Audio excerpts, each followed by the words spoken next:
আবারও ফুলে ফুলে ভরে উঠেছে আমার ঘিয়ে অলকানন্দা গাছ। গাছটি আমি মাটিতে বসিয়েছি, আগে টবে ছিল। যেহেতু বেশি যত্ন করতে পারি না, ওই জন্য মাটিতে বসিয়েছি। কালারটা খুব মিষ্টি আর ফুলও অনেক ফোটে।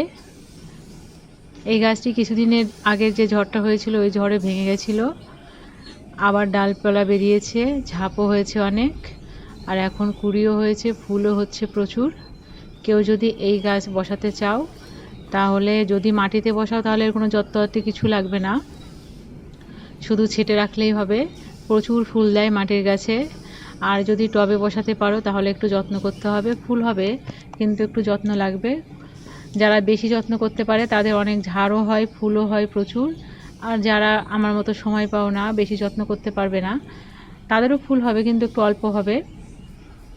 আর টবের গাছে অন্তত মাসে একবার খোল পচা জল দিতেই হবে, আর মাঝে মাঝে ডিএপি সার, আর অনেক সময় সবজি পচা জলটা দিলেও খুব উপকার হয়। আমি যেহেতু বেশিরভাগ গাছ 12 মাসের সবই মাটিতে বসিয়েছি, আমার টবে রাখার জায়গা নেই, ওই জন্য আমার বাড়ির চারিপাশ দিয়ে আমি মাটিতে বসিয়ে রেখেছি। এই গাছটিও আমার টবে ছিল, আমি একে মাটিতে বসিয়ে দিয়েছি।